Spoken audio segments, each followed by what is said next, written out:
ನಮಸ್ಕಾರ ಗೆಳೆಯರೇ.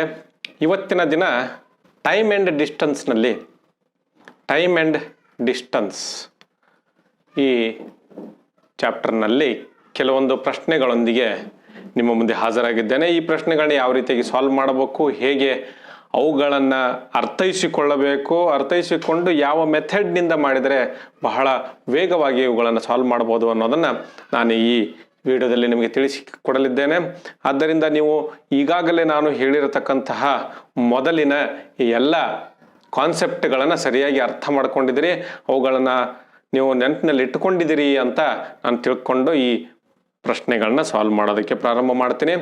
ಸೊ ಮೊದಲನೇ ಪ್ರಶ್ನೆ ನಿಮ್ಮ ಎದುರಿಗೆ ಇದೆ. A car covers first 35 kilometre of it journey in 45 minutes and the remaining 69 kilometre in 75 minutes. What is the average speed? So ಏನು ಕೇಳ್ತಾ ಇದೆ ಇಲ್ಲಿ? Average speed of the car for the whole journey. So average ಸ್ಪೀಡನ್ನು ನಾನೀಗ ನಿಮಗೆ ಕಾನ್ಸೆಪ್ಟನ್ನು ಮೊದಲಿಗೆ ಸರಿಯಾಗಿ ಅರ್ಥ ಮಾಡಲಿಕ್ಕೆ ಅನುಕೂಲ ಮಾಡಿಕೊಡ್ತೀನಿ. ಆಮೇಲೆ ನೀವು ಎವ್ರೇಜ್ ಸ್ಪೀಡ್ ಅಂದರೆ ಏನು ಹೇಳಿ? ಎವ್ರೇಜ್ ಸ್ಪೀಡ್ ಅಂತಂದರೆ ಯಾವಾಗಲೂ ಎವ್ರೇಜ್ ಸ್ಪೀಡ್ ಅಂತಂದರೆ ಸ್ಪೀಡ್ ಅಂತಲೇ ಅರ್ಥ. ಎವ್ರೇಜ್ ಸ್ಪೀಡ್ ಅಂದರೆ ಸ್ಪೀಡ್ ಅಂತಲೇ ಅರ್ಥ. ಯಾಕಂತಂದರೆ ನಾವು ಈಗ ಒಂದು ಸಿಚುವೇಶನ್ನ ನೋಡೋಣ. ಯಾವ ರೀತಿಯಾಗಿ ನಾನೀಗ ಬೆಳಗಾವಿನಲ್ಲಿದ್ದೀನಿ. ಬೆಳಗಾವಿನಿಂದ ನಾನು ಬೆಂಗಳೂರಿಗೆ ಹೋಗ್ಬೇಕಂದ್ರೆ 500 ಕಿಲೋಮೀಟರ್ ಹೋಗ್ಬೇಕು. 500 ಕಿಲೋಮೀಟರ್ ನಾನು ಎಂಥ ಗಾಡಿಯಲ್ಲಿ ಹೋದರೆ, ಯಾವ ಪರಿಸ್ಥಿತಿಯಲ್ಲಿ ಹೋದರೂ ಕೂಡ ಏನಾಗುತ್ತೆ ಅಂತಂದರೆ ಒಂದೇ ವೇಗದಲ್ಲಿ ನನಗೆ ಹೋಗೋಕ್ಕಾಗೋದಿಲ್ಲ, ಒಂದೇ ಸ್ಪೀಡ್ನಲ್ಲಿ ಹೋಗೋಕ್ಕಾಗೋದಿಲ್ಲ. ಸೊ ನಾನೇನು ಮಾಡ್ತೀನಿ, ಇಲ್ಲಿಂದ ಎಷ್ಟು ಗಂಟೆಗೆ ಬಿಟ್ಟಿದ್ದೆ? ಸಂಜೆ 6 ಗಂಟೆಗೆ ಬಿಟ್ಟಿದ್ದೆ. ಅಲ್ಲಿ ಹೋಗಿ ಎಷ್ಟು ಗಂಟೆಗೆ ಮುಟ್ಟಿದೆ? ಫಾರ್ ಎಕ್ಸಾಂಪಲ್ 4 ಗಂಟೆಗೆ ಮುಟ್ಟಿದೆ. ಒಟ್ಟು ಎಷ್ಟು? 10 ತಾಸು ನಾನು ಇಲ್ಲಿ ಟ್ರಾವೆಲ್ ಮಾಡಿದೆ. 10 ತಾಸಿನಲ್ಲಿ 500 ಕಿಲೋಮೀಟರ್ ಒಂದು ವೇಳೆ ನಾನು ಟ್ರಾವೆಲ್ ಮಾಡಿದರೆ ನನ್ನ ಸ್ಪೀಡ್ ಎಷ್ಟಾಯಿತು ಅಂತ ನೋಡ್ತೀನಿ. ಸೊ ನಾನು ಇಲ್ಲೇನು ಮಾಡ್ತಾ ಇದ್ದೀನಿ? ಎವ್ರೇಜ್ ಸ್ಪೀಡ್ ನೋಡ್ತಾ ಇದ್ದೀನಿ. ನಾನು ಸ್ಪೀಡ್ ಕಂಟಿನ್ಯೂಸ್ ಆಗಿ ಒಂದೇ ರೀತಿಯಾದಂಥ ಸ್ಪೀಡನ್ನ ನಾವು ಪಡಿಲಿಕ್ಕೆ ಸಾಧ್ಯ ಇಲ್ಲ, ಎಲ್ಲಿಯೂ ಪಡಿಲಿಕ್ಕೆ ಸಾಧ್ಯ ಇಲ್ಲ. ಹಾಗಾಗಿ ನಾವೇನು ಮಾಡ್ತೀವಿ? ಎವ್ರೇಜ್ ಸ್ಪೀಡನ್ನೇ ನಾವು ಸ್ಪೀಡ್ ಏನು ಫಾರ್ಮುಲಾ ಇದೆ, ಅದು ಎವ್ರೇಜ್ ಸ್ಪೀಡ್ ಫಾರ್ಮುಲಾ ಇದೆ. ಇದನ್ನು ಅರ್ಥ ಮಾಡ್ಕೊಳ್ಳಿ. ಸ್ಪೀಡ್ ಏನು ಫಾರ್ಮುಲಾ ಇದೆ ಅದು ಎವ್ರೇಜ್ ಸ್ಪೀಡ್ ಫಾರ್ಮುಲಾನೇ. ಸೊ ಏನು ಮಾಡ್ಬೇಕು? ನಾನು ಎವ್ರೇಜ್ ಸ್ಪೀಡ್ ಕಂಡುಹಿಡಿಬೇಕಾಗಿದ್ರು ನಾನೇನು ಮಾಡಬೇಕು? Distance upon time, total distance upon time. ಇಲ್ಲೇನು ಮಾಡ್ತೀನಿ? ಈ ಫಾರ್ಮುಲಾದಲ್ಲಿ ಎವ್ರೇಜ್ ಸ್ಪೀಡ್ ಅಂತ ತೆಗೆದುಕೊಂಡ್ರೆ ಇಲ್ಲಿ ಟೋಟಲ್ ಡಿಸ್ಟನ್ಸ್ ಅಂತ ತೆಗೆದುಕೊಳ್ಬೇಕು. ಆಮೇಲೆ ಇಲ್ಲಿ ಟೋಟಲ್ ಟೈಮ್. ದಯವಿಟ್ಟು ಇದನ್ನು ನೆನಪಿನಲ್ಲಿ ಇಟ್ಕೊಳ್ಳಿ. ಇದನ್ನು ಸರಿಯಾಗಿ ಅರ್ಥ ಮಾಡ್ಕೊಂಡ್ರೆ ಮಾತ್ರ ಗೊತ್ತಾಗುತ್ತೆ. ಸೊ ಎವ್ರೇಜ್ ಸ್ಪೀಡ್ ಅಂತ ಕೇಳಿದರೆ ನಾವೇನು ಮಾಡಬೇಕು? ಟೋಟಲ್ ಡಿಸ್ಟನ್ಸ್ ಕಂಡುಹಿಡಬೇಕು. ಆಮೇಲೆ ಟೋಟಲ್ ಟೈಮನ್ನು ಕಂಡುಹಿಡಿದು ಅವನ್ನು ಡಿವೈಡ್ ಮಾಡಿದಾಗ ಮಾತ್ರ ನಮಗೆ ಗೊತ್ತಾಗುತ್ತೆ. ಸೊ ನಾವೇನು ಮಾಡಬೇಕು? ಎವ್ರೇಜ್ ಸ್ಪೀಡನ್ನು ಕಂಡುಹಿಡಬೇಕಾಗಿದ್ರೆ ಟೋಟಲ್ ಡಿಸ್ಟನ್ಸು ಮತ್ತು ಟೋಟಲ್ ಟೈಮನ್ನು ಕಂಡುಹಿಡಬೇಕು. ಇದನ್ನು ತಲೆಯಲ್ಲಿ ಇಟ್ಕೊಳ್ಳಿ. ಬೇರೆ ಯಾವುದೇ ಕೊಟ್ಟಿದ್ರು, ಅವರು 3-4 ಸ್ಪೀಡ್ಗಳನ್ನು ಕೊಟ್ಟಿದ್ರು, ಆ ಸ್ಪೀಡ್ಗಳನ್ನು ಡಿವೈಡ್ ಬೈ 2, 3, 4 ಮಾಡಿದರೆ ನಮಗೆ ಉತ್ತರ ಸರಿಯಾಗಿ ಬರೋದಿಲ್ಲ. ನಾವೇನು ಮಾಡಬೇಕಾಗತ್ತೆ? ಟೋಟಲ್ ಡಿಸ್ಟನ್ಸನ್ನು ಕಂಡುಹಿಡಿದು ಆ ಟೋಟಲ್ ಡಿಸ್ಟನ್ಸನ್ನು ಟೋಟಲ್ ಟೈಮಿಂದ ಡಿವೈಡ್ ಮಾಡಿದಾಗ ಮಾತ್ರ ಉತ್ತರ ಗೊತ್ತಾಗುತ್ತೆ. ಸೊ ಈ ಮೊದಲೇದು ನಿಮಗೆ ಆ ಕಾನ್ಸೆಪ್ಟನ್ನು ಅರ್ಥ ಮಾಡಿಸಲಿಕ್ಕೆ ಇರುವಂಥದ್ದು ಏನು ಹೇಳ್ತಿದ್ದಾರೆ? ಈ car covers the first 35 kilometre of it journey in 45 minutes. So ಏನು ಮಾಡ್ತಾ ಇದೆ? ಅದು ಈ ಕಾರು 35 ಕಿಲೋಮೀಟರ್, ಮೊದಲನೇ 35 ಕಿಲೋಮೀಟರ್ 45 ಮಿನಿಟ್ಸಲ್ಲಿ ಮಾಡ್ತಾ ಇದೆ. ಸೊ ನಾನೇನು ಮಾಡ್ತೀನಿ? ಇಲ್ಲಿ ಡಿಸ್ಟನ್ಸನ್ನು ಒಂದು ಕಡೆ ಬರ್ಕೋತೀನಿ, ಆಮೇಲೆ ಟೈಮನ್ನು ಒಂದು ಕಡೆ ಬರ್ಕೋತೀನಿ. ಟೈಮು, ಸೊ ಡಿಸ್ಟನ್ಸ್ ಎಷ್ಟಿದೆ? 35 ಕಿಲೋಮೀಟರು. ಎಷ್ಟು ಟೈಮು? 45 ಮಿನಿಟ್ಸು. ಎರಡನೇದ್ದು and the remaining 69 kilometre in 75 minutes. 75 minutes. So ಹಾಗಾದರೆ ಟೋಟಲ್ ಡಿಸ್ಟೆನ್ಸ್ ಎಷ್ಟು ಅಂತ ಕಂಡುಹಿಡಿತೀನಿ ನಾನು ಮೊದಲು. ಸೊ ಟೋಟಲ್ ಎಷ್ಟು? ಸೊ ಇದೆಷ್ಟಾಗುತ್ತೆ? 4, 9, 104. ಹೌದಾ? ಸೊ ಆಮೇಲೆ ಇಲ್ಲಿ ಎಷ್ಟು ಬರುತ್ತೆ? 75, 5, 10, ಆಮೇಲೆ 7, 1, 8, 4, 120. 120 ನಿಮಿಷ ಅಂತಂದರೆ ಎಷ್ಟಾಯ್ತು? ಇದು ಅವರ್ನಲ್ಲಿ ತೆಗೆದುಕೊಂಡ್ರೆ 2 ಅವರ್ ಆಗುತ್ತೆ. ಸೊ ಏನಾಯಿತು? ಟೋಟಲ್ ಎವರೇಜ್ ಸ್ಪೀಡನ್ನು ಕೇಳಿದ್ದಾರೆ. ಸೊ ಎವರೇಜ್ ಸ್ಪೀಡ್ ಮತ್ತು ಸ್ಪೀಡ್ ಇಲ್ಲಿ ಎರಡು ಒಂದೇ ಆಗುತ್ತೆ ನೋಡಿ. ಸೊ ಎವರೇಜ್ ಸ್ಪೀಡ್ ಎಷ್ಟಾಯಿತು? 104 total distance divided by 2, that is equal to 52 kilometre per hour. 52 kilometre per hour ಬರುತ್ತೆ. ಸೊ ಈ ರೀತಿಯಾಗಿ ನಾವು ಇದನ್ನು ಸಾಲ್ವ್ ಮಾಡ್ತೀವಿ. ಸೊ ಇಲ್ಲಿ ನಾವು ಈ ಬರೀ ಒಂದು ಇಲ್ಲಸ್ಟ್ರೇಷನ್ ಪ್ರಶ್ನೆ ಇದೆ. ಇನ್ನು ಮೇಲೆ ಬರುವಂಥ ಪ್ರಶ್ನೆಗಳು ನಿಮ್ಗೆ ಏನಾಗುತ್ತವೆ ಅಂತಂದರೆ ನಾವು ಡಿಸ್ಟನ್ಸನ್ನು ಅಥವಾ ಟೈಮನ್ನು ಕಂಡುಹಿಡಿಬೇಕಾಗತ್ತೆ. ಅವ್ರು ಕೊಟ್ಟಿರೋದಿಲ್ಲ, ನಾವು ಅದನ್ನು ಕಂಡುಹಿಡಿಬೇಕಾಗತ್ತೆ. ಆ ಕಂಡುಹಿಡಿದ ಮೇಲೆ ಮಾತ್ರ ಉತ್ತರ ಸರಿಯಾಗಿ ಸಿಗುತ್ತೆ. ಸೊ ಹಾಗಾಗಿ ಮುಂದಿನ ಪ್ರಶ್ನೆಯನ್ನು ನೋಡೋಣ. ಮುಂದಿನ ಪ್ರಶ್ನೆ ಏನಿದೆ? Prathibha covers a distance of 24 kilometre at the speed of 8 kmph and a distance of 18 kilometer at the speed of 9 kmph. Further she covers a distance of 12 kilometer at the speed of 3 kmph. So ಇಲ್ಲಿ ನೋಡಿ ಏನು ಕೊಡ್ತಾ ಇದ್ದಾರೆ ಅನ್ನೋದನ್ನ ಅರ್ಥ ಮಾಡ್ಕೊಳ್ಳಿ. ಇಲ್ಲಿ ಅವರು ಸ್ಪೀಡ್ ಮತ್ತೆ ಡಿಸ್ಟೆನ್ಸ್ ಕೊಡ್ತಾ ಇದ್ದಾರೆ. ಸ್ಪೀಡ್ ಮತ್ತೆ ಡಿಸ್ಟೆನ್ಸ್ ಕೊಟ್ಟರೆ ನಾನು ಇಲ್ಲಿ ಸ್ಪೀಡ್ 1ನೇದಿದೆ, ಸ್ಪೀಡ್ 2ನೇದಿದೆ ಮತ್ತು ಸ್ಪೀಡ್ 3ನೇದಿದೆ, ಇವು ಮೂರನ್ನು ತೆಗೆದುಕೊಂಡು ಡಿವೈಡ್ ಬೈ 3 ಮಾಡಿದ್ರೆ ನಮಗೆ ಉತ್ತರ ಸರಿಯಾಗಿ ಬರೋದಿಲ್ಲ. ಯಾಕಂದ್ರೆ ನಾವು ಎವರೇಜ್ ಸ್ಪೀಡ್ ಅಂದ್ರೆ ನಮ್ಗೆ ಏನು ಗೊತ್ತು, ಎವರೇಜ್ ಸ್ಪೀಡ್ ಅಂದ್ರೆ total distance divided by total time. So ನಾನೇನು ಮಾಡ್ತೀನಿ, ಇಲ್ಲಿ ಟೋಟಲ್ ಡಿಸ್ಟೆನ್ಸ್ ಅನ್ನ ಕಾಣ್ತೀನಿ. ಸೊ ಡಿಸ್ಟೆನ್ಸ್ ಇಲ್ಲಿ ಕೊಟ್ಟಿದ್ದಾರೆ, ಟೈಮ್ ಕೊಟ್ಟಿಲ್ಲ. ಟೈಮನ್ನು ನಾನು ಕಂಡುಹಿಡಿಬೇಕು. ನನಗೇನು ಕೊಟ್ಟಿದ್ದಾರೆ, ಸ್ಪೀಡ್ ಕೊಟ್ಟಿದ್ದಾರೆ. ಓಕೆ, ಸೊ ನಾನು ಹೇಳ್ತೀನಿ ಡಿಸ್ಟೆನ್ಸ್ ಕಂಡುಹಿಡಿದು. ಡಿಸ್ಟೆನ್ಸ್ ಎಷ್ಟು, ಮೊದಲೇ ಡಿಸ್ಟೆನ್ಸ್ ಎಷ್ಟು 24. ಸೊ 1ನೇದಿದ್ದು. ಟೈಮು ಗೊತ್ತಿಲ್ಲ, ಸ್ಪೀಡ್ ಕೊಟ್ಟಿದ್ದಾರೆ, ಎಷ್ಟು ಕೊಟ್ಟಿದ್ದಾರೆ 8 ಕೊಟ್ಟಿದ್ರೆ ನಾನು ಟೈಮ್ ಕಂಡುಹಿಡಿಬೋದಾ, 8 3 24, 8 × 3 ಈ ರೀತಿಯಾಗಿ ಮಾಡ್ಬೋದು ನಾವು. ನೇರವಾಗಿ ನಮ್ಗೆ ಮಾಡಕ್ಕೆ ಬಂದರೆ 8 × 3 ಮಾಡಿದರೆ 24 ಬರುತ್ತೆ. ಸೊ 3 hours ಬರುತ್ತೆ. ಯಾಕಂದರೆ distance is equal to speed into time. Distance is equal to speed into time ಇರೋದ್ರಿಂದ ನಾನು ಮಾಡ್ತೀನಿ, ಸ್ಪೀಡ್ ಕೊಟ್ಟಿದ್ದರಿಂದ ಒಂದೇ ಟೈಮನ್ನು ಕೂಡ ಕಂಡುಹಿಡಿಬೋದು. ಆಮೇಲೆ 2ನೇದೇನು ಕೇಳಿದ್ದಾರೆ, 18 kilometre at the speed of 9 kmph. 9 kmph ಅಂದರೆ 9 × 2 = 18. ಆಮೇಲೆ 3ನೇದು ಏನು ಕೇಳಿದ್ದಾರೆ, 3ನೇದು ಏನು ಕೊಟ್ಟಿದ್ದಾರೆ, 12 kilometre at the speed of 3 km/h. So ಏನಾಯಿತು, ಟೋಟಲ್ ಟೈಮ್ ಎಷ್ಟು, 3 × 4 = 12. ಸೊ ನಾನು ಟೈಮನ್ನು ಕೊಟ್ಟಿರದಿದ್ರು ನಾನು ಕಂಡಿಡಿದೆ, ಯಾಕಂದ್ರೆ ಟೋಟಲ್ ಟೈಮ್ ಬೇಕು. ಸೊ ಟೋಟಲ್ ಟೈಮ್ ಎಷ್ಟಾಯಿತು ಅಂತ ಕೇಳಿದರೆ 9 ಅಂತ ಹೇಳ್ತೀರಿ. ಆಮೇಲೆ ಟೋಟಲ್ ಡಿಸ್ಟೆನ್ಸ್ ಎಷ್ಟಿದೆ ಅಂತಂದರೆ 31:54. Okay, so average speed, what is the average speed covering the whole distance ಅಂದರೆ average speed is equal to ನಾನೇನು ಮಾಡ್ತೀನಿ, distance divided by total distance divided by total time. So ಎಷ್ಟು ಬರುತ್ತೆ ಅಂತ ಕೇಳಿದರೆ 54 ಡಿವೈಡೆಡ್ ಬೈ 9. 54 ಮಾಡಿದರೆ ಏನು ಬರುತ್ತೆ ನಮಗೆ, 6.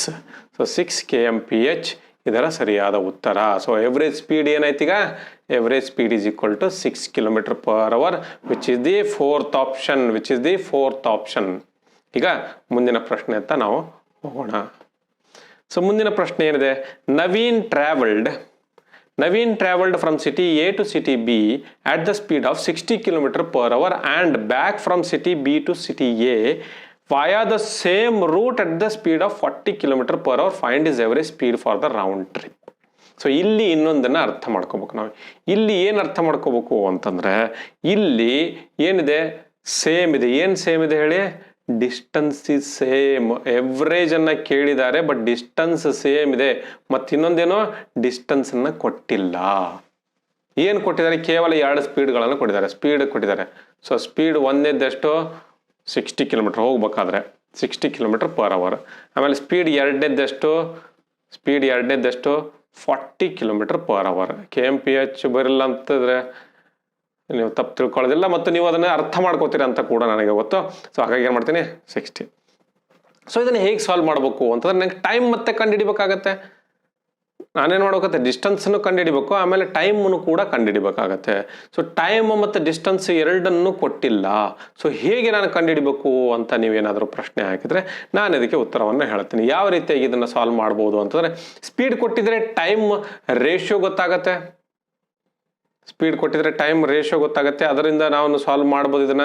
ಅಥವಾ ಟೈಮ್ ಗೊತ್ತಾಗ್ಬಿಟ್ರೆ ನಿಮಗೆ ಡಿಸ್ಟೆನ್ಸ್ ಗೊತ್ತಾಗ್ಬಿಡುತ್ತೆ. ಸೊ ಇದನ್ನೇ ತೆಗೆದುಕೊಳ್ಳೋಣ, ಸ್ಪೀಡ್ 1 / ಸ್ಪೀಡ್ 2. ಸೇಮ್ ಡಿಸ್ಟೆನ್ಸ್ ಇರೋದ್ರಿಂದ ಏನಾಗುತ್ತೆ, ಇದೆಷ್ಟಾಗುತ್ತೆ, 360/40 which is equal to 3/2. Okay, so time ಏನಾಗುತ್ತೆ, ಈಗ ಸ್ಪೀಡ್ ಜಾಸ್ತಿ ಆದ ಹಾಗೆ ಟೈಮು ಕಡಿಮೆ ಬೇಕಾಗುತ್ತೆ. ಸೊ ಟೈಮ್ 1 / ಟೈಮ್ 2 ಏನಾಗುತ್ತೆ ರೇಷಿಯೋ ಅಂತ ಕೇಳಿದ್ರೆ ಏನು ಹೇಳ್ತೀರಿ, 2/3 ಆಗುತ್ತೆ. 2/3 ಆಗುತ್ತೆ. ಸೊ ಸೇಮ್ ಡಿಸ್ಟೆನ್ಸನ್ನು ಕವರ್ ಮಾಡಲಿಕ್ಕೆ 2/3 ರೇಷಿಯೋ ಆಗುತ್ತೆ. ನಾನು ಇದನ್ನು 2/3 ರೇಷಿಯೋ ಅಂತ ಯಾಕೆ ತೆಗೆದುಕೊಳ್ಳಿ, 2 ನನಗೆ ಗೊತ್ತಿಲ್ಲಲ್ಲ. ಸೊ ಗೊತ್ತಿರದೇ ಇರೋದ್ರಿಂದ ನಾನು 2 hours 3 hours ಅಂತ ತೆಗೆದುಕೊಳ್ತೀನಿ. ಸೊ ನನಗೆ ಈಗ ಡಿಸ್ಟೆನ್ಸ್ ಗೊತ್ತಾಗ್ಬಿಡುತ್ತೆ, ಆರಾಮಾಗಿ ಡಿಸ್ಟೆನ್ಸನ್ನು ಕಂಡುಹಿಡಿಯೋದು. 6 × 2 = 12. ಸೊ ಡಿಸ್ಟೆನ್ಸ್ ಎಷ್ಟಾಗುತ್ತೆ, 120 ಕಿಲೋಮೀಟರು. ಯಾವುದಾದ್ರೂ ತೆಗೆದುಕೊಳ್ಬೋದು ನೀವು, ಆದರೆ ಇದನ್ನ ಬಹಳ ಸುಲಭವಾಗಿ ನಾವು ಸಾಲ್ವ್ ಮಾಡೋದಾದ್ರೆ. ಸೊ ಇದನ್ನ ನೋಡಿದ ಕೂಡಲೇ ನಾನು ಇಲ್ಲಿ ಮಾಡೋದು 3/2. ಸೊ 2/3. ಸೊ 6 × 2 = 12, 120 ಕಿಲೋಮೀಟರ್, ಇದು 120 ಕಿಲೋಮೀಟರ್. ಸೊ 120 ಟೋಟಲ್ ಡಿಸ್ಟೆನ್ಸ್ ಎಷ್ಟಾಯ್ತು, ಹೋಗುವಾಗ 120 ಕಿಲೋಮೀಟರ್, ಬರುವಾಗ 120 ಕಿಲೋಮೀಟರ್, ಟೋಟಲ್ ಡಿಸ್ಟೆನ್ಸ್ ಎಷ್ಟಾಯ್ತು. ನಾವು ಈ ರೀತಿಯಾಗಿ ಇದನ್ನ ಬಹಳ ಸುಲಭವಾಗಿ ಸಾಲ್ವ್ ಮಾಡೋದು. ಇನ್ನೊಂದು ಮೆಥಡ್ ಕೂಡ ಹೇಳ್ಕೊಡ್ತೀನಿ. ಸೊ 240 ಡಿವೈಡೆಡ್ ಬೈ ಟೋಟಲ್ ಎಷ್ಟಿದೆ 5 ಅವರ್ಸ್ ನೋಡಿ ಇಲ್ಲಿ 5 ಅವರ್ಸ್ ಇದೆ. ಸೊ 5 ಅವರ್ಸ್ ಇರೋದ್ರಿಂದ 5 ನಾ ಮಾಡ್ತೀನಿ ಎಷ್ಟು ಬರುತ್ತೆ 48 ಕಿಲೋಮೀಟರ್ ಪರ್ ಅವರ್. ಇದು ಸಾರಿ ಟೋಟಲ್ ಡಿಸ್ಟೆನ್ಸ್ ಅಲ್ಲ, ಇದು average. So total distance divided by time ಮಾಡ್ತಾ ಇದೀವಿ. So which is equal to average speed. So ಈಗ ಈ ಒಂದೇ ಮೆಥಡ್ ಅಲ್ಲ, ಇನ್ನೊಂದು ಮೆಥಡ್ನಿಂದ ಕೂಡ ನಾವು ಇದನ್ನು ಸಾಲ್ವ್ ಮಾಡ್ಬೋದು. ಇದನ್ನು ನೀವು ಸರಿಯಾಗಿ ಅರ್ಥ ಮಾಡ್ಕೊಂಡ್ಬಿಟ್ರೆ ನೇರವಾಗಿ ಇದನ್ನು ಸಾಲ್ವ್ ಮಾಡಿಬಿಡ್ಬೋದು. ಅಥವಾ ಎರಡನೇ ಮೆಥಡನ್ನು ಹೇಳ್ತಾ ಇದ್ದೀನಿ ನಾನು, ಬೇರೆ ಕಲರ್ನಲ್ಲಿ ಹೇಳ್ತೀನಿ ಬೇಕಾದ್ರೆ ನಿಮ್ಮ ನೆನಪಿನಲ್ಲಿ ಇಟ್ಕೊಳ್ಳೋಕೆ. ಸೊ ಎರಡನೇ ಮೆಥಡ್, ಸೆಕೆಂಡ್ ಮೆಥಡ್ ಯಾವ ಮೆಥಡ್ ಅಂದರೆ ಎಲ್ ಸಿ ಎಮ್ ತೆಗೆದುಕೊಳ್ತೀನಿ. ಒಂದು ವೇಳೆ ಡಿಸ್ಟೆನ್ಸ್ ಸೇಮ್ ಇದ್ದು ಡಿಸ್ಟೆನ್ಸ್ ಕೊಡದೇ ಇದ್ದರೆ ನಾವೇನು ಮಾಡ್ಬೋದು, ಯಾವುದಾದ್ರೂ ಡಿಸ್ಟೆನ್ಸನ್ನು ತೆಗೆದುಕೊಳ್ಬೋದು, ನಾವು ಇದನ್ನು ಸಾಲ್ವ್ ಮಾಡ್ಬೋದು. ಯಾವುದೇ ಅಂಕಿಯನ್ನ ಡಿಸ್ಟೆನ್ಸ್ ಅನ್ನ ತೆಗೆದುಕೊಂಡ್ರು ಕೂಡ ಅದನ್ನ ಸಾಲ್ವ್ ಮಾಡಬಹುದು. ಈ ಮಾತನ್ನ ದಯವಿಟ್ಟು ನೆನಪಿನಲ್ಲಿ ಇಟ್ಕೊಳ್ಳಿ. ಯಾವುದೇ ಸಂಖ್ಯೆಯನ್ನು ತೆಗೆದುಕೊಳ್ಬಹುದು, ಆದರೆ ನಮಗೆ ಕ್ಯಾಲ್ಕುಲೇಷನ್ ಮಾಡೋದಕ್ಕೆ ಎಲ್ಲಕ್ಕಿಂತ ಸುಲಭವಾದ ಸಂಖ್ಯೆ ಯಾವುದು ಅಂತಂದ್ರೆ ಅದು ಎಲ್ ಸಿ ಎಂ ಆಗಿರುತ್ತೆ. ಯಾವುದೇ ಕ್ಯಾಲ್ಕುಲೇಷನ್ ಅನ್ನ ಸುಲಭವಾಗಿ ಮಾಡಬೇಕಾಗಿದ್ರೆ ನಾವೇನ್ ಮಾಡಬೇಕು, ಎಲ್ ಸಿ ಎಂ ಅನ್ನು ತೆಗೆದುಕೊಳ್ಬೇಕು. ಸೊ ಎಲ್ ಸಿ ಎಂ ಅನ್ನು ತೆಗೆದುಕೊಳ್ತೀನಿ. ಎಲ್ ಸಿ ಎಂ ಎಷ್ಟು ಬರುತ್ತೆ, 60 ಮತ್ತು 40 ಎಲ್ ಸಿ ಎಂ. ಸ್ಪೀಡ್ ಏನು ಕೊಟ್ಟಿದಾರೋ ಅದರ ಎಲ್ ಸಿ ಎಂ ತೆಗೆದುಕೊಳ್ತೀನಿ, 120 ಸಿಗುತ್ತೆ. ಇಲ್ಲಿ ಬಂದಂತ ಉತ್ತರವೇ ನಿಮಗೆ ಅಲ್ಲೂ ಬರುತ್ತೆ, 120 ಸಿಗುತ್ತೆ. 120 ಅದರ ಯಾವುದೇ ಮಲ್ಟಿಪಲ್ ತೆಗೆದುಕೊಂಡ್ರು ಕ್ಯಾಲ್ಕುಲೇಷನ್ ಈಸಿ ಆಗುತ್ತೆ. 120 ಒಂದೇ ಅಲ್ಲ, ಎಲ್ ಸಿ ಎಮ್ ಅಥವಾ ಎಲ್ ಸಿ ಎಂ ಯಾವುದೇ ಮಲ್ಟಿಪಲ್ ತೆಗೆದುಕೊಂಡ್ರು ನಾನು ಇದನ್ನು 60 × 40 120 ಮಾಡಬಹುದು. ಸಾರಿ 240 ಕೂಡ ಮಾಡಬಹುದಾಗಿತ್ತು, 2400 ಕೂಡ ಮಾಡಬಹುದಾಗಿತ್ತು, ಆದರೆ 120 ಸುಲಭವಾಗಿರುತ್ತೆ. ಸೊ ಈಗ ಏನಾಯ್ತು, ಇದನ್ನೇನು ಮಾಡ್ತೀನಿ ನಾನು, ಒನ್ ಸೈಡ್ ಡಿಸ್ಟೆನ್ಸ್ ಅಂತ ತೆಗೆದುಕೊಳ್ತೀನಿ. ಇದು ಎಲ್ ಸಿ ಎಂ ಮೆಥಡ್ನಲ್ಲಿ ನಾನು ಕೊಟ್ಟಿರುವಂಥ 2 ಸ್ಪೀಡ್ಗಳನ್ನು ತೆಗೆದುಕೊಂಡು ಸ್ಪೀಡ್ 1 ಸ್ಪೀಡ್ 2 ಅದರ ಎಲ್ ಸಿ ಎಂ ತೆಗಿತೀನಿ, ಅದನ್ನು ಡಿಸ್ಟೆನ್ಸ್ ಅಂತ ತೆಗೆದುಕೊಳ್ತೀನಿ. ಸೊ 120 ಕಿಲೋಮೀಟರು 60 ಸ್ಪೀಡ್ನಲ್ಲಿ ಎಷ್ಟು ಟೈಮ್ ಬೇಕಾಗುತ್ತೆ ಅಂತ ಕೇಳಿದರೆ ನೀವೇನು ಹೇಳ್ತೀರಿ, 2 ಅವರ್ ಬೇಕು. 120 ಕಿಲೋಮೀಟರ್ 40 ಕಿಲೋಮೀಟರ್ ಸ್ಪೀಡ್ನಲ್ಲಿ ಬಂದರೆ ಎಷ್ಟು ಬೇಕು, 3 ಅವರ್. ಸೊ ನನಗೇನಾಗುತ್ತೆ, ಇದು 2 ಅವರ್ ಬೇಕಾಗುತ್ತೆ. ಅವನು ಸಿಟಿ ಎ ಇಂದ ಇಲ್ಲಿ ನೋಡಿ, ಸಿಟಿ ಎ ಇಂದ ಸಿಟಿ ಬಿಗೆ ಹೋಗ್ಬೇಕಾದ್ರೆ ಎಷ್ಟು ಟೈಮ್ ಬೇಕಾಗುತ್ತೆ, 2 ಅವರು. ಬಿ ಇಂದ ಸಿ ಎಗೆ ವಾಪಸ್ ಬರ್ಬೇಕಂದ್ರೆ 3 ಅವರ್. ಸೊ ಟೋಟಲ್ ಎಷ್ಟು ತೆಗೆದುಕೊಳ್ತಾನೆ ಅವನು, 5 ಅವರ್ ತೆಗೆದುಕೊಳ್ತಾನೆ. 5 ಅವರು. ಆಮೇಲೆ ಟೋಟಲ್ ಡಿಸ್ಟೆನ್ಸ್ ಎಷ್ಟು, 120 ಹೋಗುವಾಗ 120 ಬರುವಾಗ 240, which is equal to again 48 kilometre per hour. ಈ ರೀತಿ 2 ಮೆಥಡ್ಗಳಿಂದ ಕೂಡ ನಾವು ಇದನ್ನ ಸಾಲ್ವ್ ಮಾಡಬಹುದು. ಈಗ ಮುಂದಿನ ಪ್ರಶ್ನೆ ಅಂತ ನಾವು ಹೋಗೋಣ. ಮುಂದಿನ ಪ್ರಶ್ನೆ ಏನಿದೆ ಅಂತ ನಿಮ್ಮ ಸ್ಕ್ರೀನ್ ಮುಂದೆ ಬರುತ್ತೆ ಈಗ. ಸೊ ನಿಮ್ಮ ಮುಂದೆ ಈಗ ಪ್ರಶ್ನೆ ಬಂದಿದೆ. ಈ ಪ್ರಶ್ನೆ ಏನಿದೆ, ಯಾವ ರೀತಿಯಾಗಿ ಸಾಲ್ವ್ ಮಾಡಬೇಕು ಅನ್ನೋದನ್ನು ನೋಡೋಣ. Aniruddha covered a certain distance in 4 hours where he traveled the speed of 48 km per hour for the first 2 hours and 60 km per hour for the next 2 hours. Find his average speed for the total journey. ಇಲ್ಲಿ ಏನಿದೆ, ಇಲ್ಲಿ time same ಇದೆ. ಇದನ್ನ ಅರ್ಥ ಮಾಡ್ಕೊಳ್ಳಿ. ಇಲ್ಲಿ 2 ಕಡೆಗೆ time same ಇದೆ. ಟೈಮ್ ಸೇಮ್ ಇದ್ರೆ ಏನು ಚೇಂಜ್ ಆಗುತ್ತೆ ಅಂತ ಅರ್ಥ ಮಾಡ್ಕೊ. ಅಲ್ಲಿ ಡಿಸ್ಟೆನ್ಸ್ ಸೇಮ್ ಇರೋದ್ರಿಂದ ನಾನೇನು ಮಾಡಿದೆ, ಸ್ಪೀಡ್ ತೆಗೆದುಕೊಂಡೆ, ಸ್ಪೀಡ್ದು ರೇಷಿಯೋ ಮತ್ತು ಟೈಮ್ ರೇಷಿಯೋ ತೆಗೆದುಕೊಂಡು ಅವನ್ನ ಮಲ್ಟಿಪ್ಲೈ ಮಾಡಿ ಒಂದೇ ಮೆಥಡ್ನಲ್ಲಿ, ಎರಡನೇ ಮೆಥಡ್ನಲ್ಲಿ ಡಿಸ್ಟೆನ್ಸನ್ನು ಸ್ಪೀಡ್ಗಳ ಎಲ್ ಸಿ ಎಮ್ ತೆಗೆದುಕೊಂಡು ಸಾಲ್ವ್ ಮಾಡಿದ್ವಿ. ಇಲ್ಲಿ ಟೈಮ್ ಸೇಮ್ ಇದೆ. ಇದನ್ನು ನಾನು ಒಂದು ರೀತಿಯಿಂದ ಯಾವ ರೀತಿ ಮಾಡ್ಬೋದಾಗಿತ್ತು ಅಂತಂದರೆ 48 ಕಿಲೋಮೀಟರ್ 2 ಅವರ್ ಹೋಗಿದ್ದಾನೆ. ಪ್ರಶ್ನೆಯನ್ನು ಸರಿಯಾಗಿ ಅವತ್ತು ಒಟ್ಟು ಟೋಟಲ್ ಅವನು ಏನು ಮಾಡಿದ್ದಾನೆ, 4 ಅವರ್ ಜರ್ನಿ ಮಾಡಿದ್ದಾನೆ. ಮೊದಲನೇ 2 ಅವರ್ಸು, ಫಸ್ಟ್ 2 ಅವರ್ಸ್ ಯಾವ ಸ್ಪೀಡಲ್ಲಿ ಹೋಗಿದ್ದಾನೆ ಅಂತಂದರೆ 48 ಕಿಲೋಮೀಟರ್ ಪರ್ ಅವರ್. ಆಮೇಲೆ ಇನ್ನು 2 ಅವರು, ಇನ್ನು 2 ತಾಸು ಅವನೇನು ಮಾಡಿದ್ದಾನೆ, 60 ಕಿಲೋಮೀಟರ್ ಪರ್ ಅವರ್ ಸ್ಪೀಡ್ನಲ್ಲಿ ಹೋಗಿದ್ದಾನೆ. ಇಲ್ಲಿ ಏನಿದೆ, ಟೈಮ್ ಸೇಮ್ ಇದೆ. ಸೊ ಟೈಮ್ ಸೇಮ್ ಇರೋದ್ರಿಂದ ಎವರೇಜ್ ಸ್ಪೀಡನ್ನು ಹೇಗೆ ಕಂಡುಹಿಡಿಬೇಕು ಅಂತ ನಾನು ಏನಾದರೂ ಕೇಳಿದ್ರೆ ನಾನೇನು ಹೇಳ್ತೀನಿ, ಈ ಸಂದರ್ಭದಲ್ಲಿ ಮಾತ್ರ ನಾನು ನೇರವಾಗಿ 2ಅನ್ನು ಆ್ಯಡ್ ಮಾಡಿ ಡಿವೈಡೆಡ್ ಬೈ ಇಲ್ಲಿ ಮಾತ್ರ ನಾನು ಆ ಟೋಟಲ್ ಡಿಸ್ಟೆನ್ಸ್ ಮಾಡಿ ಕೂಡ ತೋರಿಸ್ತೀನಿ. ಇಲ್ಲಿ ಯಾಕೆ ಸಾಧ್ಯ ಆಗುತ್ತೆ ಅಂದರೆ ಟೈಮ್ ಸೇಮ್ ಇರುವಾಗ ಮಾತ್ರ ಸಾಧ್ಯ ಆಗುತ್ತೆ. ಟೈಮ್ ಸೇಮ್ ಇರುವಾಗ ಮಾತ್ರ ಇದು ಸಾಧ್ಯ ಆಗುತ್ತೆ. ಟೈಮ್ ಡಿಫ್ರೆಂಟ್ ಆಗಿದ್ರೆ, ಆಮೇಲೆ ಡಿಸ್ಟೆನ್ಸ್ ಸೇಮ್ ಇದ್ರು, ಡಿಸ್ಟೆನ್ಸ್ ಡಿಫ್ರೆಂಟ್ ಇದ್ರು ಅದೆಲ್ಲ ಬರೋದಿಲ್ಲ. ಯಾವಾಗ ಸಾಧ್ಯ ಆಗುತ್ತೆ ಅಂದರೆ ಕೇವಲ ಟೈಮ್ ಸೇಮ್ ಇರುವಾಗ. ಟೈಮ್ ಸೇಮ್ ಇರುವಾಗ ಯಾಕಾಗುತ್ತೆ ಅಂತೂ ಕೂಡ ನಾನು ಹೇಳ್ತೀನಿ. ಏನಿಲ್ಲ, ಇದರ ಉತ್ತರವನ್ನು ಏನು ಮಾಡಬೇಕು, 48 + 60 ಡಿವೈಡೆಡ್ ಬೈ 2 ಮಾಡಿಬಿಟ್ರೆ ನನಗೇನು ಗೊತ್ತಾಗುತ್ತೆ, ಇವೆರಡರ ಎವರೇಜ್ ಕಂಡುಹಿಡಿದು ಭಾಳ ಸುಲಭ. 2 ನಡುವೆ ಡಿಫ್ರೆನ್ಸ್ ಎಷ್ಟಿದೆ, 12 ಇದೆ. 12 ಅಂತಾರೆ ಅರ್ಧ ಮಾಡಬೇಕು, 6 ಮಾಡಬೇಕು. 48ರಲ್ಲಿ 6 ಸೇರಿಸಿದ್ರೆ 54 ಕಿಲೋಮೀಟರ್ ಪರ್ ಅವರ್ ಇದರ ಉತ್ತರ ಬರುತ್ತೆ. ಯಾಕಿದು ಸಾಧ್ಯ ಆಗುತ್ತೆ ಅನ್ನೋದನ್ನು ಕೂಡ ನಾನು ನಿಮ್ಗೆ ಹೇಳ್ತೀನಿ. ಇಲ್ಲಿ ನೋಡಿ, ನಾನೊಂದು ಇದನ್ನು ನೇರವಾಗಿ ಅವ್ರು ಹೆಂಗೆ ಕೊಟ್ಟಿದ್ದಾರೋ ಹಾಗೆ ಮಾಡಿದರೆ 54 ಕಿಲೋಮೀಟರ್ ಇದು ಬರುತ್ತೆ. ಹೆಂಗೆ ಬರುತ್ತೆ ಅಂತ ನೋಡೋಣ. 48 × 2 ಮಾಡೋಣ. ಸೊ ಟೋಟಲ್ ಡಿಸ್ಟೆನ್ಸ್ ಹೆಂಗಾರು ಗೊತ್ತಾಗುತ್ತೆ. ಅವ್ರು ಹೇಳಿದ್ದಾರೆ ಈಗ 48 ಇಂಟು 2 ಈಸ್ ಈಕ್ವಲ್ ಟು ಎಷ್ಟಾಯಿತು 96. ಆಮೇಲೆ 60 ಇಂಟು 2 ಈಸ್ ಈಕ್ವಲ್ ಟು ಎಷ್ಟಾಯಿತು 120. ಸೊ ಎಷ್ಟಾಯ್ತಿದು ಅಂತಂದರೆ ಕೇಳಿದರೆ 216. 216 ಡಿವೈಡೆಡ್ ಬೈ ಎಷ್ಟು ಅವರು, ಇದು ಟೋಟಲ್ ಡಿಸ್ಟೆನ್ಸ್ ಆಗುತ್ತೆ. ಇದು ಮೊದಲೇ ಡಿಸ್ಟೆನ್ಸ್, ಇದು ಎರಡನೇ ಡಿಸ್ಟೆನ್ಸ್ ಅವರೇ ಕೊಟ್ಟಿದ್ದಾರೆ. ಇಂಡೈರೆಕ್ಟಾಗಿ ಸ್ಪೀಡ್ ಎರಡು ತಾಸು 48 km/h ಹೋದ್ರೆ 96 ಹೋಗ್ತಾರೆ. ಸೊ ಈಗೇನು ಮಾಡ್ತೀನಿ, ಡಿವೈಡೆಡ್ ಬೈ ಎಷ್ಟು 4 hours, ಟೋಟಲ್ 4 hours ಇದೆ. ಸೊ 4 5 20, ಆಮೇಲೆ ಎಷ್ಟು ಉಳಿತು 16 54. So 54 kmph. ಈ ರೀತಿ ಕೂಡ ಮಾಡೋದಾಗಿತ್ತು, ಬಟ್ ಇದರಲ್ಲಿ ಟೈಮ್ ವೇಸ್ಟ್ ಆಗುತ್ತೆ. ಇಲ್ಲೇನಿಲ್ಲ, ಇದನ್ನು ನೋಡಿದ ಕೂಡಲೇ ನಾನು ನೋಡ್ತೀನಿ ಎರಡು ಸೇಮ್ ಇದೆ ಟೈಮು. ಎರಡು ಟೈಮ್ ಸೇಮ್ ಇರೋದ್ರಿಂದ ನಾನು ಮಾಡ್ತೀನಿ ಇವೆರಡನ್ನ ಆ್ಯಡ್ ಮಾಡಿ ಮಾಡಂಗಿಲ್ಲ. ಅದು ಕೂಡ ಮಾಡಬೇಕಾಗಿಲ್ಲ. ಎವರೇಜನ್ನು ಕಂಡುಹಿಡಿಬೇಕಾದ್ರೆ ಏನೋ ಈಕ್ವಲ್ ಡಿಸ್ಟ್ರಿಬ್ಯೂಷನ್ ಮೆಥಡ್ ಮಾಡ್ಬೇಕಾದ್ರೆ ಏನು ಮಾಡಬೇಕು, ಇವೆರಡರ ನಡುವೆ ಡಿಫ್ರೆನ್ಸ್ ಎರಡೇ ಇದಾವಲ್ಲ, ಎರಡರ ನಡುವೆ ಡಿಫ್ರೆನ್ಸ್ ನೋಡಿ. 48 ಮತ್ತು 60 ನಡುವೆ ಎಷ್ಟು ಡಿಫ್ರೆನ್ಸ್ ಇದೆ. ಎವರೇಜನ್ನು ಕಂಡುಹಿಡಿಯೋದು, ಇದು ಎವರೇಜ್ ಸ್ಪೀಡ್ ಅಲ್ಲ, ಎವರೇಜನ್ನು ಕಂಡುಹಿಡಲಿಕ್ಕೆ. ಸೊ ಎವರೇಜ್ ನೋಡ್ತಾ ಇದ್ದೀನಿ. ಸೊ ಎವರೇಜ್ ನೋಡ್ಬೇಕಾದ್ರೆ ಮೊದಲು ಏನು ಮಾಡ್ತೀನಿ, ಡಿಫ್ರೆನ್ಸನ್ನು ನೋಡ್ತೀನಿ. ಡಿಫ್ರೆನ್ಸ್ ಎಷ್ಟಿದೆ 12 ಇದೆ. 12 ಇದ್ರೆ ಏನು ಮಾಡ್ತೀನಿ, ಇದರಲ್ಲಿ 6 ಇದರ ಅರ್ಧ ಡಿವೈಡ್ ಬೈ 2 ಅಂದರೆ 6 ಬರುತ್ತೆ. ಇದರಲ್ಲಿ 6 ಮೈನಸ್ ಪ್ಲಸ್ ಮಾಡಿ ಅಥವಾ ಇಲ್ಲಿ 6 ಮೈನಸ್ ಮಾಡಿ, ಎರಡು ಕಡೆಗೆ 54 ಬರುತ್ತೆ. 54 ಇದರ ಸರಿಯಾದ ಉತ್ತರ. ಈ ರೀತಿಯಾಗಿ ಈ ಪ್ರಶ್ನೆಗಳನ್ನ ನಾವು ಸುಲಭವಾಗಿ ಸಾಲ್ವ್ ಮಾಡಬಹುದು. ಈಗ ಮುಂದಿನ ಪ್ರಶ್ನೆಯನ್ನು ನೋಡೋಣ. ಸೊ ಇದೊಂದು ವಿಶೇಷವಾದಂಥ ಪ್ರಶ್ನೆ, ಎವರೇಜ್ ಸ್ಪೀಡ್ ಆಗಿದ್ರು ಇದೊಂದು ವಿಶೇಷವಾದಂಥ ಪ್ರಶ್ನೆ. ಯಾವ ರೀತಿಯಾಗಿ ಸಾಲ್ವ್ ಮಾಡಬೇಕು ಅನ್ನೋದನ್ನ ನಾವಿಲ್ಲಿ ನೋಡೋಣ. On aeroplane flies along the 4 sides of a square. ಪ್ರತಿಯೊಂದು ಶಬ್ದವನ್ನು ಸರಿಯಾಗಿ ಅರ್ಥ ಮಾಡ್ಕೊಳ್ಳಿಕ್ಕೆ ಪ್ರಯತ್ನ ಮಾಡಿ. On aeroplane flies along the 4 sides of a square. So square ಅಂದ್ರೆ ಏನು ಅಂತ ನಿಮ್ಗೆ ಮೊದಲು ಗೊತ್ತಿರಬೇಕು. Okay, at the speeds of 200, 400, 600 and 800 km/h. ಅದೇನು ಮಾಡ್ತಂತಂದ್ರೆ 4 ಸೈಡ್ಗಳನ್ನು 200, 400, 600 ಮತ್ತು 800 km/h ಸ್ಪೀಡ್ನಲ್ಲಿ ಅದೇನು ಮಾಡುತ್ತೆ, ಸುತ್ತ ಹಾಕುತ್ತೆ. ಅದ್ರ ಮೇಲೆ ಆ ಸೈಡ್ ಮೇಲೆ ಸುತ್ತ ಹಾಕುತ್ತೆ. Find the average speed of the plane around the field. Average ಸ್ಪೀಡನ್ನು ಕಂಡುಹಿಡಬೇಕು. ಸೊ ಎವರೇಜ್ ಸ್ಪೀಡ್ ಕಂಡುಹಿಡಬೇಕಾದ್ರೆ ನಾನು ಇಲ್ಲಿ ಏನು ಮಾಡಬೇಕು ಅಂತ ನೋಡೋಣ. ಇಲ್ಲಿ ಟೈಮ್ ಸೇಮ್ ಇರೋದಿಲ್ಲ ಗೆಳೆಯರೆ, ಅದನ್ನು ಅರ್ಥ ಮಾಡ್ಕೋಬೇಕು. ಏನು ಸೇಮ್ ಇರುತ್ತೆ, 4 ಸೈಡ್ಗೆ ಸ್ಕ್ವೇರ್ ಯಾವಾಗಲೂ ಏನಿರುತ್ತೆ, square is equal to 4 sides same ಇರ್ತವೆ, ಅದಕ್ಕೆ ಮಾತ್ರ ಸ್ಕ್ವೇರ್ ಅಂತೀವಿ ನಾವು. 4 ಸೈಡ್ಗಳು ಸೇಮ್ ಇರೋದಕ್ಕೆ ಮಾತ್ರ ಸ್ಕ್ವೇರ್ ಅಂತೀವಿ. ಸೊ ಅಂದ್ರೆ ಏನಾಯ್ತು, ಆ ಡಿಸ್ಟೆನ್ಸ್ ಸೇಮ್ ಇರುತ್ತೆ, ಸೊ ಇಲ್ಲಿ 4 ಇರೋದ್ರಿಂದ 4ರದ್ದು ರೇಷಿಯೋ ಕಂಡುಹಿಡಿದು ನಾವು ಅದನ್ನು ಮಾಡ್ಬೋದಾಗಿತ್ತು, ಬಟ್ ಅದರಿಂದ ಬಹಳ ಲೇಟ್ ಆಗುತ್ತೆ, ತೊಂದರೆ ಆಗುತ್ತೆ. ಸೊ ಅದಕ್ಕೆ ಏನು ಮಾಡ್ತೀನಿ, ನಾನು ಡಿಸ್ಟೆನ್ಸ್ ಸೇಮ್ ಏನು ತೆಗೆದುಕೊಳ್ತೀನಿ, LCM ಮೆಥಡಿಂದ ತೆಗೆದುಕೊಳ್ತೀನಿ. LCM ಮೆಥಡ್ನಲ್ಲಿ ಎಷ್ಟು ಬರುತ್ತೆ ಅಂತ ಕೇಳಿದರೆ ಏನು ಬರ್ಬೇಕು, ನಾನು 800 ಅಂತೂ ನಾನು LCM ಅಂತ ತೆಗೆದುಕೊಂಡ್ರೆ ಏನಾಗುತ್ತೆ, ಇದು 600 ಒಂದು ಹೋಗೋದಿಲ್ಲ, 200, 400 ಇವನ್ನ ಬಿಟ್ಟರೆ ತೊಂದರೆ ಇಲ್ಲ. 800ನ ನಾವು ಡಿವೈಡ್ ಮಾಡ್ತೇವೆ. 600ನಲ್ಲಿ ಏನು ಹೊಸದಿದೆ ಅಂದರೆ 3 ಹೊಸದಿದೆ. ಸೊ 2400 ತೆಗೆದುಕೊಳ್ತೀನಿ. 2400 ಏನು ಮಾಡ್ತೀನಿ, ಒಂದು ಸೈಡ್ದು ಡಿಸ್ಟೆನ್ಸ್, ಒಂದು ಸೈಡ್ ಡಿಸ್ಟೆನ್ಸ್. ಸೊ ಇಂಥವು 4 ಇದಾವೆ, ಇಂಟು 4 ಮಾಡಬೇಕು. ಸೊ ನನಗೆ ಎವರೇಜ್ ಸ್ಪೀಡನ್ನು ಕಂಡುಹಿಡಿಬೇಕಾದ್ರೆ ನಾನು ಟೋಟಲ್ ಡಿಸ್ಟೆನ್ಸ್ ಎಷ್ಟಾಗುತ್ತೆ ಗೆಳೆಯರೆ, 2400 ಇಂಟು 4 ಆಗುತ್ತೆ. ಟೈಮ್ ಎಷ್ಟಾಗುತ್ತೆ ಅಂತ ಕೇಳಿದರೆ ಟೈಮ್ ನೇರವಾಗಿ ಮಾಡೋಣ.